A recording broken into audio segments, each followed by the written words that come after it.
In today's video, I am going to teach you how to get the RSS feed URL for HubSpot blog, blog author, or blog tag in HubSpot. To begin, sign in to your HubSpot account and look at the main navigation. You are going to head into the content area first. From there, choose blog. This takes you to the blog management section, where you can access your blog settings and the pages that display your posts. Once you are on the blog screen, go to the top left area and find the Configure drop-down menu. Click Configure, and then select Blog Listing Pages.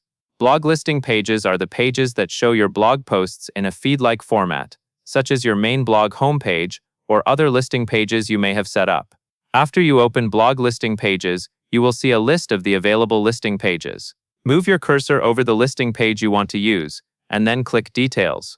When the Details panel opens, look for the field labeled URL. This is the live web address for that specific blog listing page.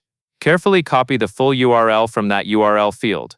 A quick tip here is to copy it exactly as shown, including the correct domain and any subfolder path, because the RSS address you create in the next step depends on this being correct. Now that you have the listing page URL copied, you are going to turn it into an RSS feed link.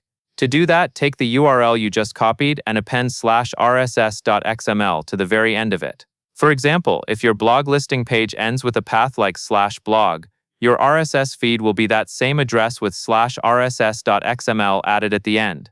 When you paste that final URL into a browser, it should display an XML page. That XML is the RSS feed, and it can be used in RSS readers, email tools, automations, or anywhere else you need a feed URL. Keep in mind that the RSS feed URL is tied to the exact listing page you chose, so make sure you select the right listing page before copying the URL. And that is all there is to it.